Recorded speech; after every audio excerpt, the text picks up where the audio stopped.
तो याद कर लो, पग पग पर तुम्हें क्लेश, अशांति, दुख और पाप बढ़ेगा। सुख किसे कहते हैं सोच भी नहीं सकते। आप सोचो प्रभु ने आपको क्या दिया है। अब लोगों को क्या भगवान हमको दिया है? तुम्हें सत्संग का महत्व पता है? तुम्हें धाम का महत्व पता है? तुम्हें नाम का महत्व पता है? तुम्हें उपासना का महत्व पता है? नहीं। फिर भी हमें ऐसी अमूल्य चीज दे दी प्रभु ने, और कोई कसौटी नहीं की। कसौटी लायक ले तो कसौटी क्या करे? सब कुछ नष्ट हो जाए, अपनी निष्ठा नहीं, असाधन नहीं होगा तो निंदा बुरी लगेगी नहीं, पक्का। अपमान नहीं बुरा लगेगा, पक्का। सम्मान अच्छा नहीं लगेगा, प्रशंसा अच्छी नहीं लगेगी, पक्का। यदि आप सही मार्ग में चल लेते लक्षण आएंगे। सम्मानम कल्याति घोर गर्लम नीचापमानम सुधा, ये थर्मामीटर है। प्रभु का नाम जपता है तो प्रभु उसके हाथ में है। जैसे पतंग जिधर चाहे उड़ावे, ऐसे बंदे तू अकेला नहीं, राम तेरे साथ। प्रभु कहते जो ऐसा भक्त है वो मुझे बहुत प्रिय है, और वही वास्तविक संसार की सेवा अपने जैसा भाव करके कर सकता है। ये भोग वासना जो आपके अंदर बनी हुई है, जो विषयों का दासत्व बना हुआ है, तुम्हें प्रभु का दास नहीं होने दे रहा है। इसकी कसौटी है। एक तरफ हमारे सामने प्रभु है, एक तरफ विषय है।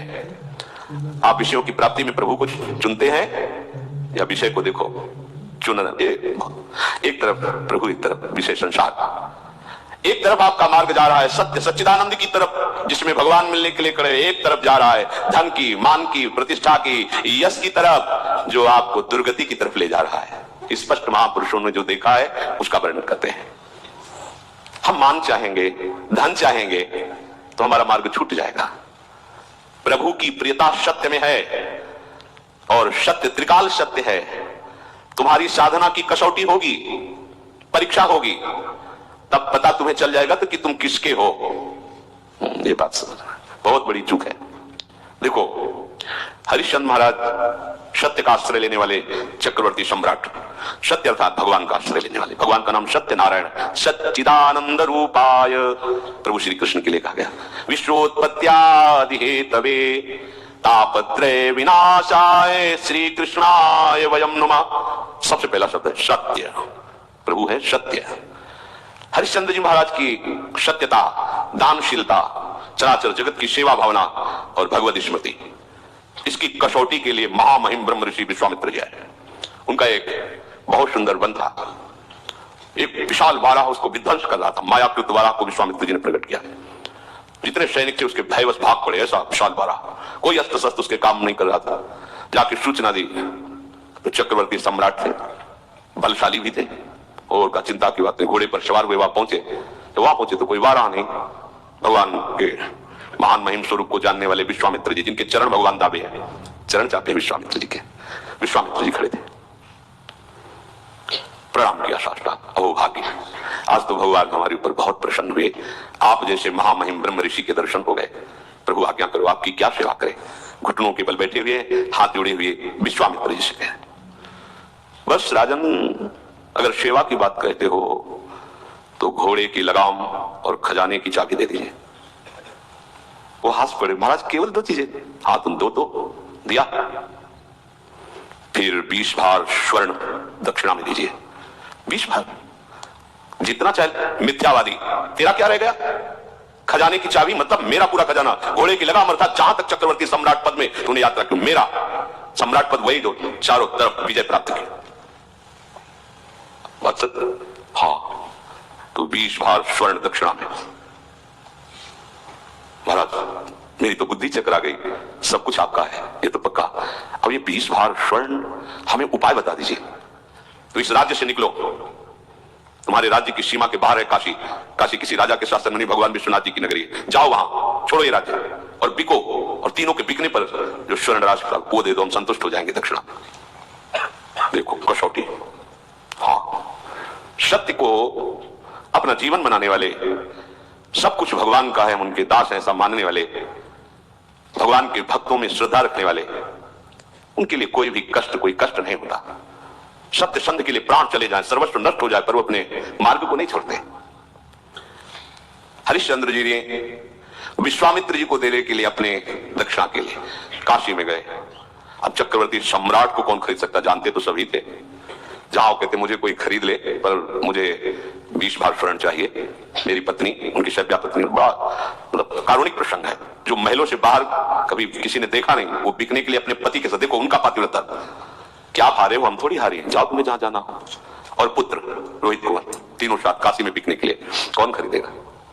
आज भी हरिश्चंद्र घाट है काशी में, तो वहां डोम स्वरूप में खरीदने वाले आए, कहा कि हमारी पत्नी, पुत्र और हम तीनों के बिकने पर मुझे 20 स्वर्ण भार चाहिए जो दक्षिणा में देना है। बोले उनको तो नहीं खरीद सकता, मैं आपको खरीद सकता हूं श्मशान की रखवाली के लिए। बिक गए। एक ब्राह्मणी ने उनकी पत्नी को खरीदा तो बच्चा उन्हीं के साथ रहेगा। उसने दोनों की धनराशि मिलाकर दक्षिणा विश्वामित्र जी वहां से चले गए। अब वो कैसे कठिन कष्ट को सह रहे, जो चक्रवर्ती सम्राट, उसकी दिनचर्या क्या होगी? एक धर्मात्मा, सत्यवादी, और दिनचर्या क्या? इनकी ड्यूटी, सेवा लगा दी। श्मशान में जो भी 100 फूकने आवे उसे कर लेना। और काशी एक ऐसी नगरी है जहां रात दिन 100 फूके जाते हैं। जैसे लकड़ी का टाल लगा रहता है, ऐसे काशी में 100 का टाल लगा रहता है मुर्दों का।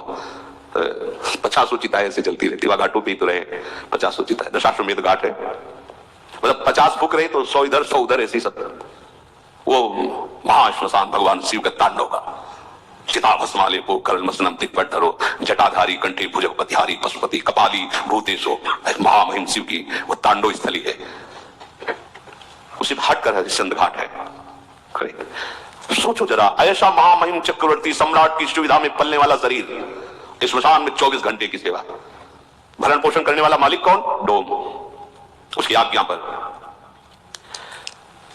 और उनको खाने को सूखे अन्न को, चना जैसे कोई कसौटी कसी जाती है तो हमारा तन नहीं, हमारा परिवार नहीं, हमारा राज्य नहीं, हे नाथ मैं आपका हूं, ये सत्य है तो दिखाओ परीक्षा में कि आपका कुछ नहीं है और आप सत्य का ऐसे पालन करते हैं।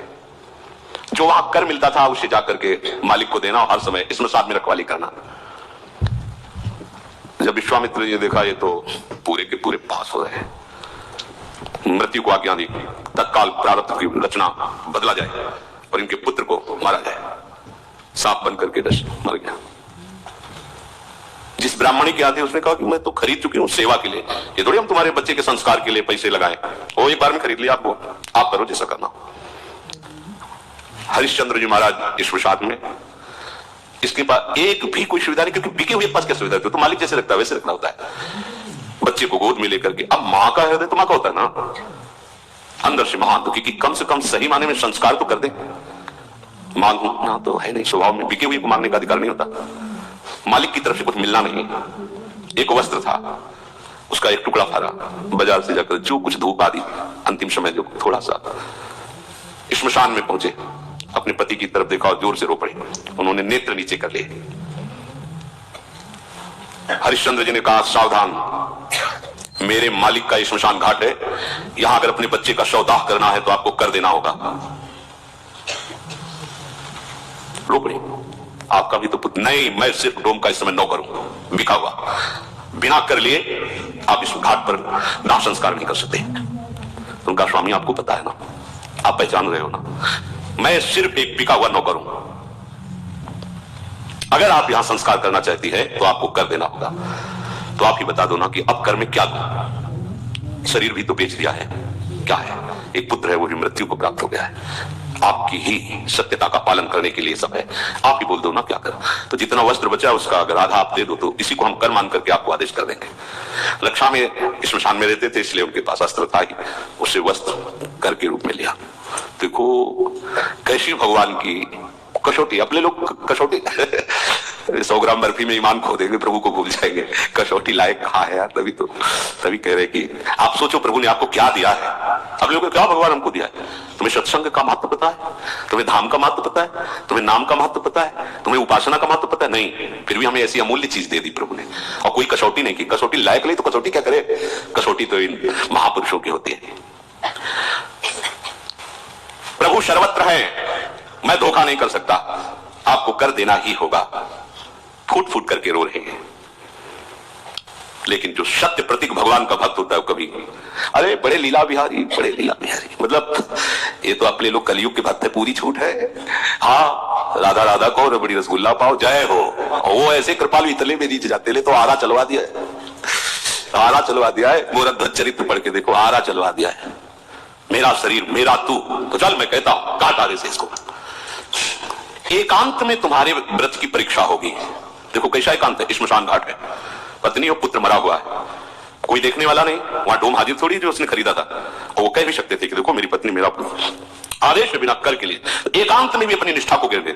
आप एकांत में अपने प्रभु को एक तरफ रख लो और अपने एकांत को एक तरफ देखो। एकांत में आपकी प्रभु की प्रधानता रहती है, विषय की प्रधानता रहती है। आप खुद देख लीजिए, हरिश्चंद्र जी की आंखों में एक बूंद भी आंसू नहीं है।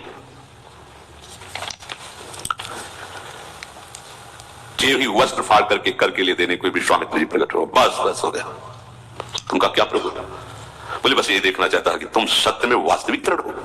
उठो, ये का तो पुत्र उठ गया, क्योंकि तत्काल उस अशुभ प्रारब्ध को भेजा गया था और कहा ये अपनी चाबी लो, ये अपनी लगाम लो और देखो हमारे साथ कौन कौन आया हुआ है।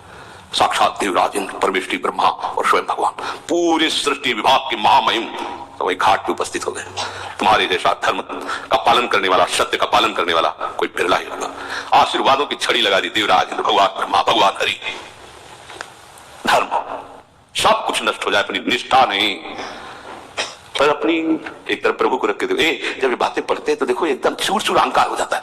ऐसे माने घूमते हम बड़े भगत, हम बड़े, जब ये सब बातें महापुरुषों की तो एकदम ऐसे कि कहां हो, जरा सी बात आती है तो प्रभु इस पक्ष में छोड़ के हम जगत के पक्ष में, आपने बड़ी कृपा कर दी, हमें कपड़ा दे दिया, भोजन दे दिया, पैसा दे दिया, सुविधा दे दिया।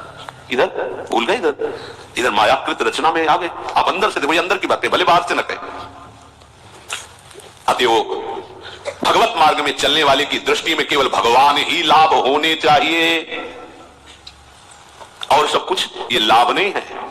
यही लाभ शंकर माना, भगवान के भक्तों के संग से भगवत प्रेम में अश्रु बह रहे, ये लाभ है, ये महान लाभ है। भोग प्राप्ति में नहीं, भगवत प्राप्ति में लाभ है। ये विष भरी मिठाई है, यहां का प्रणाम नमस्कार, यश कीर्ति, यहां के धन संपत्ति का गर्व। अगर आप इस त्याग के मार्ग पर सुदृढ़ अर्थात मजबूत कदम चलाओगे तो भगवान आपके मिलने के लिए तैयार है।